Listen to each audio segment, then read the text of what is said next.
The day my father's lawyer handed me that check, my sister Nancy's face went from smug superiority to absolute shock in less than 3 seconds.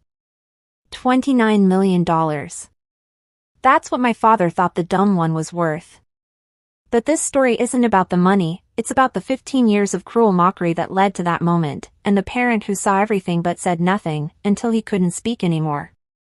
If you've ever been the black sheep, the underestimated one, or the family member everyone counted out, this story is for you. Subscribe now because what I'm about to share will show you that sometimes, the people who truly love us show it in ways we never expect. And honestly, if this resonates with you, I need to know I'm not alone. Hit that subscribe button. My name is Elizabeth, and I'm 29 years old. I live in a modest apartment in Los Angeles, working as a freelance graphic designer. Nothing glamorous. Nothing that would make my family proud. And for most of my life, that's exactly how they saw me, as nothing special. Nancy is my older sister. 34, Harvard MBA, senior vice president at a prestigious investment firm in Manhattan. She's everything our parents dreamed of: polished, successful, articulate, ambitious. She married Coleman, a corporate lawyer, in a wedding that cost more than most people's houses. They have 2 perfect children, Harper and Mary, who attend elite private schools and take violin lessons from Grammy-nominated instructors. Nancy was always the golden child. Always. I was the other one. It started when we were young. Nancy was reading chapter books while I was still struggling with basic phonics. She was doing multiplication tables while I was counting on my fingers. Teachers loved her.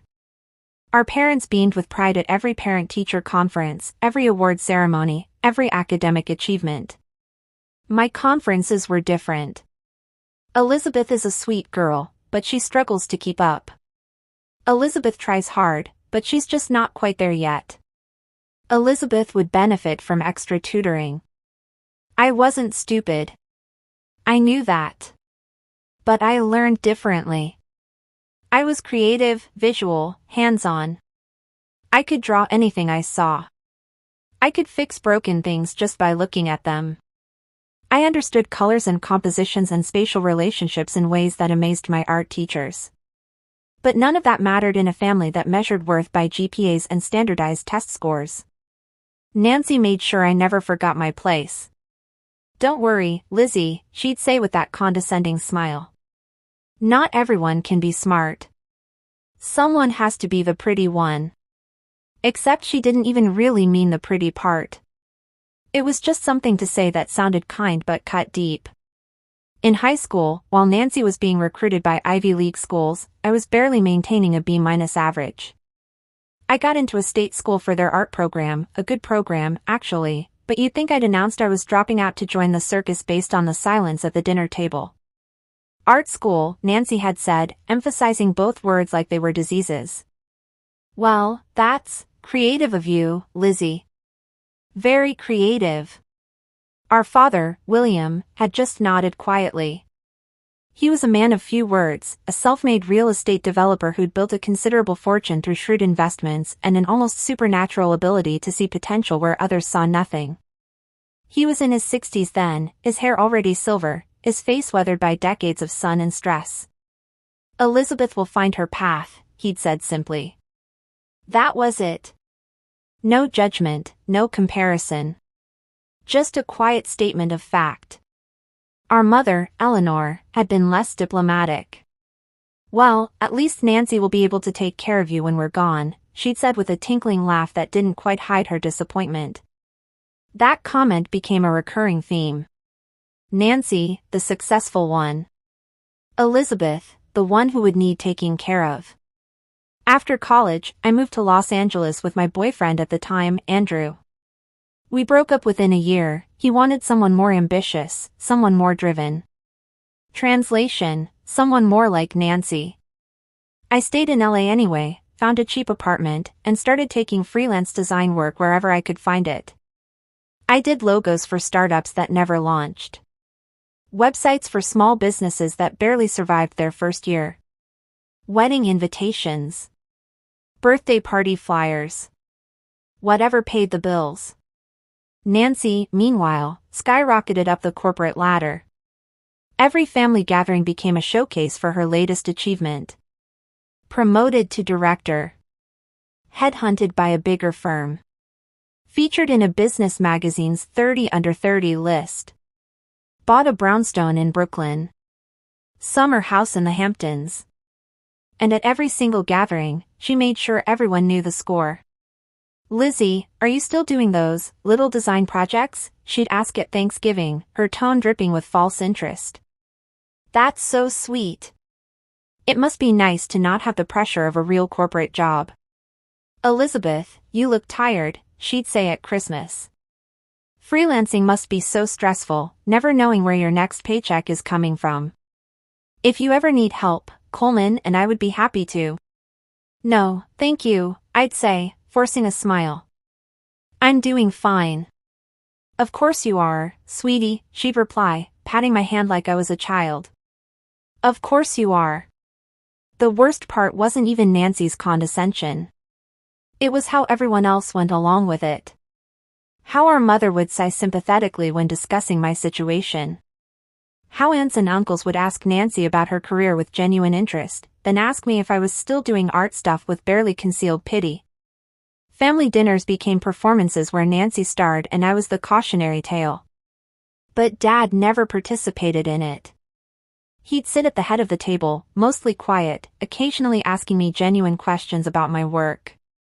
"What are you working on now, Elizabeth? Did that logo design work out? How's Los Angeles treating you?" Simple questions. Kind questions. But overshadowed by Nancy's booming achievements and Mom's pointed silences. If this story is hitting close to home, if you know what it's like to be compared, dismissed, or counted out by the people who are supposed to love you most, please subscribe. This channel is about real stories, real struggles, and real justice. And trust me, where this is going, you won't want to miss it. The subscribe button is right there. Because what happens next changed everything. Things escalated 5 years ago, when I was 24. I'd finally landed a bigger client, a tech startup that actually had funding and potential. They hired me to overhaul their entire brand identity, logo, website, marketing materials, everything. It was the biggest project I'd ever gotten, and it paid more than I'd made in the previous 6 months combined. I was proud. Genuinely proud. And stupid enough to share it at a family dinner. "That's wonderful, honey," Mom said, but her eyes were already drifting toward Nancy. Nancy leaned back in her chair, swirling her wine. "A startup, though? Lizzie, you know 90% of startups fail within the first year, right? I'd get your payment up front if I were you." "I have a contract," I said. "Oh, a contract." She laughed. "Sweetie, do you even know what you're signing? Coleman, didn't you tell me that creative freelancers get screwed over all the time because they don't understand basic contract law?" Coleman nodded dutifully. He rarely spoke at these gatherings, just agreed with whatever Nancy said. "I'm not stupid, Nancy," I said quietly. "No one said you were stupid," she replied, her voice sweet as poisoned honey. "You're just not business-minded." "It's not an insult, Lizzie. We all have different strengths. You're creative. I'm strategic. It's just how we're wired differently." "Nancy," Dad said, his voice low. She turned to him with wide, innocent eyes. "What?" "I'm trying to help her, Daddy. Someone needs to look out for her." Dad's jaw tightened, but he said nothing else. He just looked at me, and in his eyes, I saw something I couldn't quite name then. Sadness, maybe. Or recognition. The startup did fail, by the way. 6 months later. But I got paid for my work, and my designs ended up in my portfolio, which led to other clients. I survived. I always survived. But Nancy's message was clear: I was the family charity case. The one who needed guidance. Protection. Pity. 3 years ago, Dad was diagnosed with pancreatic cancer. Stage 4. The doctors gave him 6 months, maybe a year with aggressive treatment. He declined aggressive treatment. I'm 71, he told us. I've had a good life. I'm not spending my last months sick and miserable. Mom was devastated. Nancy immediately flew in from New York and took charge, as she did with everything. She researched experimental treatments, consulted with specialists, created spreadsheets of treatment options. She meant well, I think. In her way. I just sat with him. I flew home to Connecticut and spent days just sitting in his study while he went through old papers and photographs. Sometimes we talked. Often we didn't. We just exist in the same space, comfortable in the silence. You're good at this, he said one afternoon, 6 weeks after the diagnosis. At what? Being present. Not trying to fix everything. Just being here. I didn't know what to say to that, so I just smiled. Nancy means well, he continued. But she doesn't understand that some things can't be fixed with research and determination. Sometimes you just have to accept what is and make peace with it. He paused, looking out the window at the garden Mom had maintained for 30 years. Your mother and Nancy are very similar, he said. They see the world as problems to be solved, mountains to be climbed. They're warriors. They've made me very proud. My throat tightened. But you, Elizabeth, you see the world differently. You see beauty where others see mess. Potential where others see failure. You don't conquer the world. You create within it. That's a rarer gift than you know. I couldn't speak. Tears just streamed down my face. Don't let them make you feel small, he said, reaching over to squeeze my hand. You're not. You never were. Dad died 8 months later, in his sleep, with Mom holding his hand. We had the funeral at the same church where he and Mom had married 43 years earlier. The place was packed, business associates, old friends, distant relatives, people whose lives he'd touched in ways I'd never known about. Nancy delivered the eulogy. It was perfect, of course. Eloquent, moving, carefully structured with the right balance of grief and celebration. She spoke of his business acumen, his integrity, his devotion to family. Everyone cried. I couldn't have delivered a eulogy if my life depended on it. I just sat in the front pew next to Andrew, yes, we'd gotten back together briefly, no, it wouldn't last, and cried into a tissue. At the reception afterward, Nancy held court, graciously accepting condolences like a politician at a fundraiser. I hid in the kitchen, helping the caterers clean up because I needed something to do with my hands. Your sister is very impressive, one of the caterers said, watching Nancy through the doorway. Yeah, I said. She is. You okay, honey? I nodded, not trusting my voice. The will reading was scheduled for 2 weeks later. Dad's lawyer, a man named Peter Dustin who'd worked with Dad for over 20 years, invited the immediate family to his office in Hartford. It's just a formality, Nancy assured Mom and me. Dad was very organized. Everything will be clearly laid out.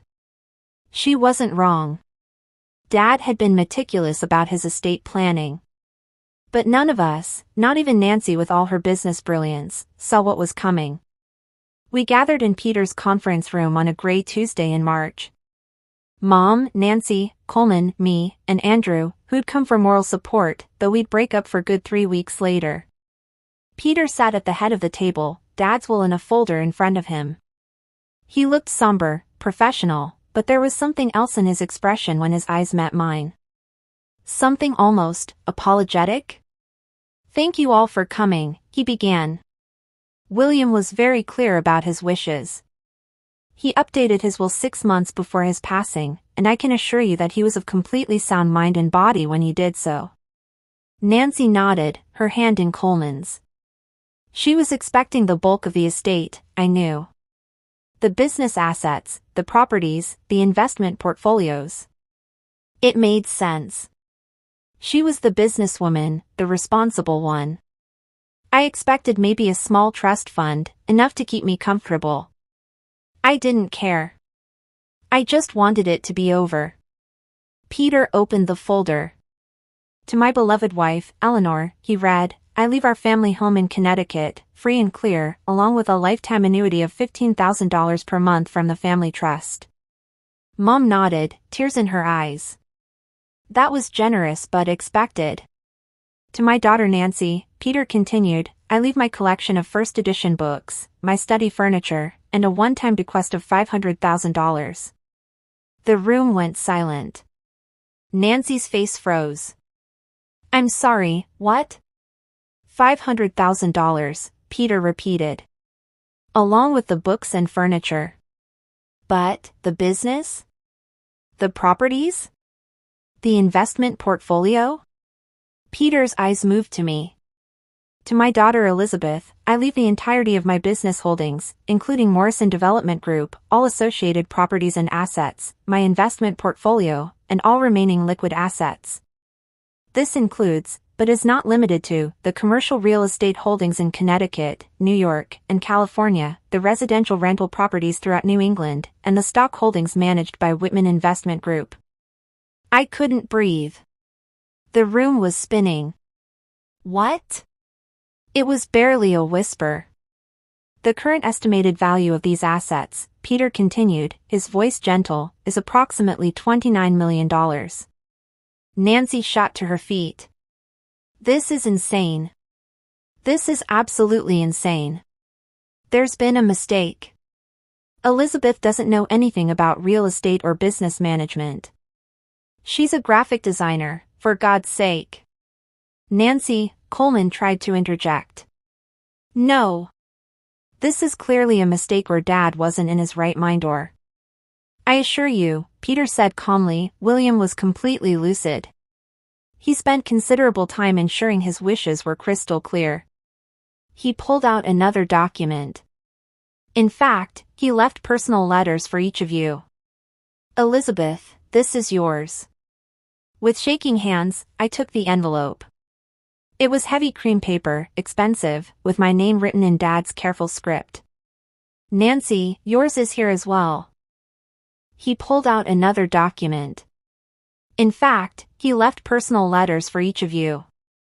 Elizabeth, this is yours. With shaking hands, I took the envelope. It was heavy cream paper, expensive, with my name written in Dad's careful script. Nancy, yours is here as well. Nancy snatched her envelope, tore it open, and began reading. Her face went from red to white to red again. Coleman peered over her shoulder, his eyebrows rising. I couldn't open mine yet. My hands were shaking too badly. This is bullshit, Nancy hissed. I'm contesting this. We're contesting this, Coleman.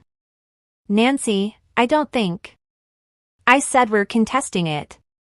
Peter's expression remained neutral.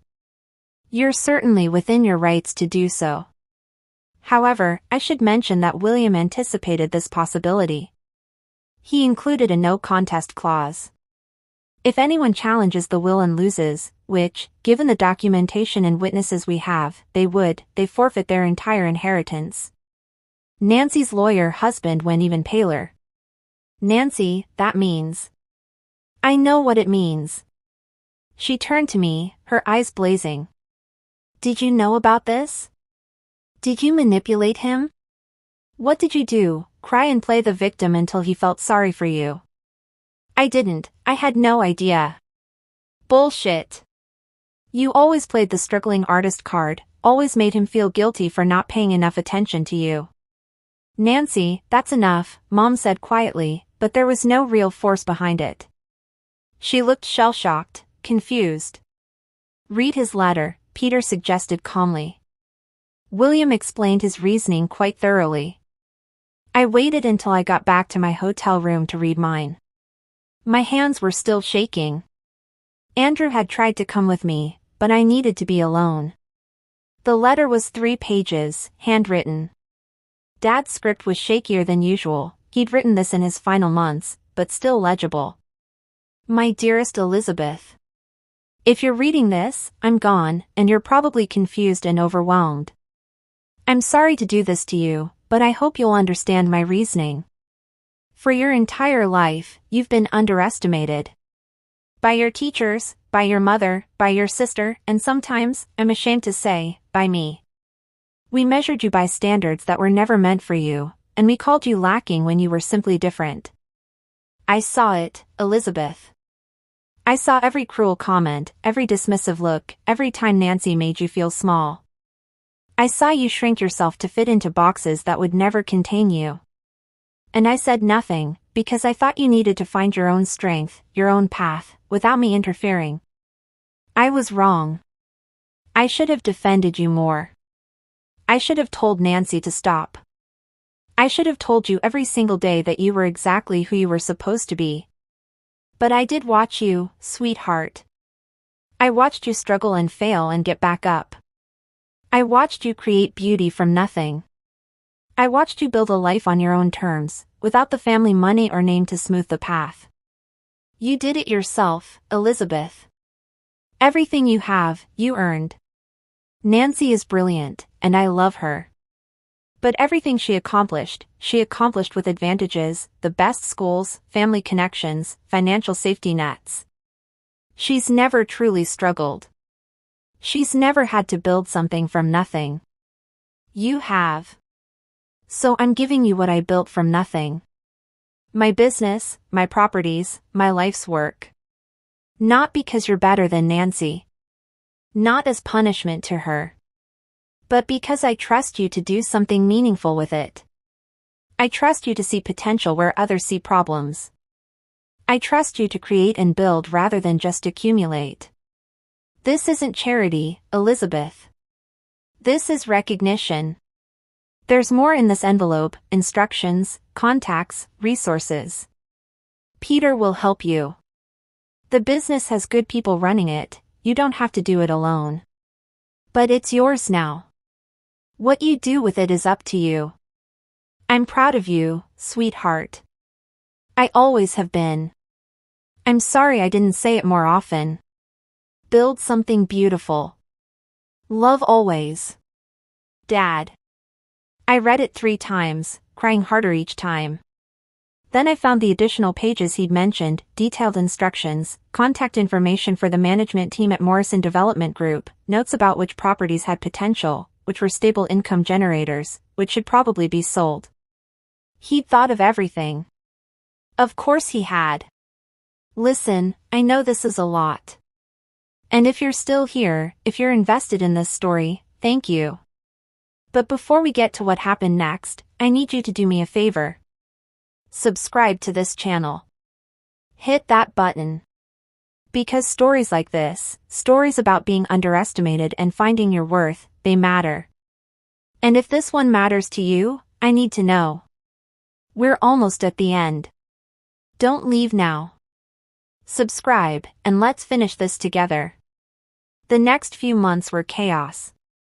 Nancy didn't contest the will. Coleman convinced her it was pointless and would cost her the $500,000, but she also didn't speak to me. She went back to New York and cut off all contact. Mom was complicated. She was hurt, confused, maybe even a little resentful. She loved Nancy more, had always loved Nancy more, and Dad's will had made that disparity explicit in a way that couldn't be ignored. But she didn't cut me off entirely. We had uncomfortable phone calls where she asked how I was managing and told me about Nancy's latest promotion, her voice heavy with meaning I was supposed to understand. I met with the management team at Morrison Development Group. They were professionals, good at their jobs, and frankly relieved that I wasn't planning to micromanage or make drastic changes. Your father built something solid here, the CFO told me. It mostly runs itself. We'll send you quarterly reports and consult you on major decisions, but day-to-day? We've got it. I sold 3 of the less profitable properties and donated the proceeds to art programs in underfunded schools. Dad had included a note about those properties, * these were sentimental purchases, not smart ones. Do what you think is right. *. I kept the rest. The income they generated was staggering. More money than I'd ever imagined having. More than I needed or wanted. I paid off my debts. I got a nicer apartment. I hired a financial advisor and a lawyer. I set up a trust for my future kids, if I ever had any. I donated to causes Dad had cared about: veteran services, literacy programs, housing initiatives. And I kept working. Not because I needed to, but because I wanted to. I was still a designer. That didn't change just because I had money now. 2 years after Dad's death, Nancy finally broke her silence. She called me out of the blue on a Tuesday afternoon. I almost didn't answer. Her name on my phone screen sent my heart racing, but I did. Elizabeth. Her voice was cold. We need to talk. Okay. I'm coming to Los Angeles next week for a conference. We're having lunch. Thursday, 1 o'clock. I'll text you the restaurant. She hung up before I could respond. I spent the next week terrified. I considered canceling 100 times. But I went. The restaurant was expensive, trendy, the kind of place Nancy would choose to remind me she belonged in rooms like this, and I didn't, except now I could afford it just as easily as she could. That realization steadied me as I walked in. She was already seated, looking perfect as always. Power suit, designer bag, hair blown out within an inch of its life. Elizabeth. She didn't stand up or offer to hug me. Nancy. I sat down. A waiter materialized, poured water, took our drink orders, vanished. You look good, Nancy said, her eyes scanning me critically. New clothes? Some.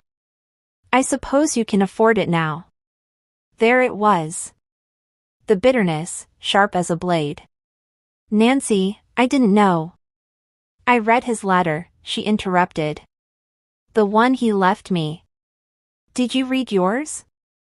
Yes. Then you know what he said to me. Her voice was shaking now, the polished veneer cracking. He told me I'd been cruel to you. That I'd made you feel small and worthless. That I'd let my own insecurities turn me into a bully. I said nothing.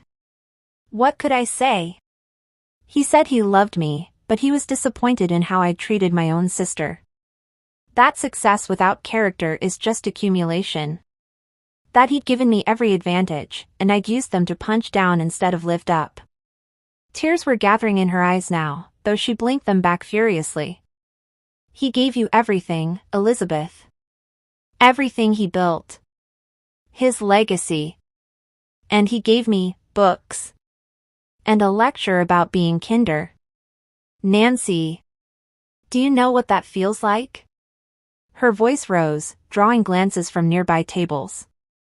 To spend your whole life being perfect, being exactly what they wanted, achieving everything they asked for, and then being told you're not the daughter who deserved his life's work? I didn't ask for it, I said quietly. I know you didn't, she snapped. That's what makes it worse. You didn't ask, didn't try, didn't care about the business or money or success, and you got everything anyway. Do you know how that feels? Do you know how it felt, I said, my own voice rising now, to spend my whole life being called the dumb one? The failure? The disappointment? To have you mock me at every family gathering, to make sure everyone knew I was the charity case who'd need taking care of? I never. You did, Nancy. You absolutely did. Every single time we were together. Poor Lizzie, with her little art projects. Poor Lizzie, who doesn't understand business. Poor Lizzie, who needs protecting. You made me feel worthless, and you did it with a smile. She stared at me, her face flushed. I'm sorry, she said finally. I'm sorry, okay? I was insecure and competitive, and I took it out on you because you were safe. Because you wouldn't fight back. It wasn't a perfect apology. It was still self-focused, still making excuses. But it was something.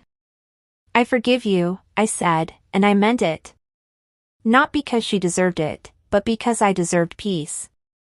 We sat in silence for a long moment. "What are you going to do with it all?" she asked finally. "I don't know yet. Keep learning. Figure it out as I go. Maybe develop some affordable housing projects." Dad had notes about that, things he wanted to do but never got around to. Nancy laughed, bitter and broken. "Of course he did. Of course he left you his dreams too. Nancy, you have everything. An amazing career, a family, success. I have what I built," she said. "But I wanted what he built too.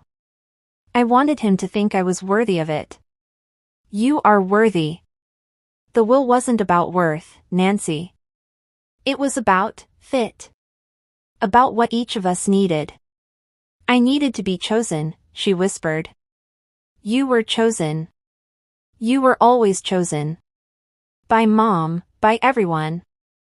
I was the afterthought, Nancy. The backup plan. The disappointment. But he chose you in the end."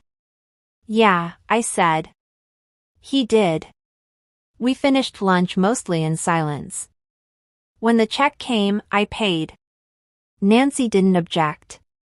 Outside, she hesitated before getting into her car. "Elizabeth?" "Yeah?" "He was right, you know. In the letter. I was cruel to you. And I'm sorry. Really sorry." "Thank you." She nodded, got in her car, and drove away. I stood on the sidewalk for a long time, feeling something shift inside me. Not forgiveness exactly, not yet, but the possibility of it. The potential. Dad would have called that progress. It's been 5 years since Dad died. I'm 29 now, still living in LA, still designing, though now I run a studio that employs 6 other designers, all of them people who struggled to get traditional jobs because they didn't fit the mold. Morrison Development Group has expanded into affordable housing development, exactly like Dad wanted. We've built 3 communities so far, with 4 more in planning stages. They're beautiful, functional, and accessible to people who've been priced out of decent housing. I'm proud of them. Nancy and I talk now. Not often, but we talk. She's been in therapy, working on her issues with competition and worth. She sent me a real apology letter last year, 3 pages long, no excuses. I cried reading it. We'll never be close. Too much has happened. But we're sisters again, in our way. Mom still doesn't quite understand what happened. She's proud of Nancy's career and confused by my choices. "You could be living in a mansion," she told me recently. "Why are you still in that little apartment?" "Because I like my little apartment. Because I don't need a mansion. Because Dad gave me the tools to build something meaningful, not just something expensive." I visited Dad's grave last week, brought flowers, sat in the grass. "I'm doing it, Dad," I told him. "I'm building something beautiful. It's messy and imperfect and I make mistakes, but I'm doing it. Thank you for believing I could." The wind rustled through the trees, and I could almost hear him. "You always could, sweetheart. You just needed to believe it yourself." So that's my story. The dumb one who inherited $29 million and learned that worth isn't measured in degrees or titles or family approval. It's measured in what you build, how you treat people, and whether you become someone you're proud of. If this story meant something to you, if you've ever been underestimated, dismissed, or counted out, please subscribe. Share this video. Let me know in the comments that you're out there, building your own beautiful things despite what anyone else thinks. And remember, the people who truly love you see you, even when you can't see yourself. Thank you for listening to my story.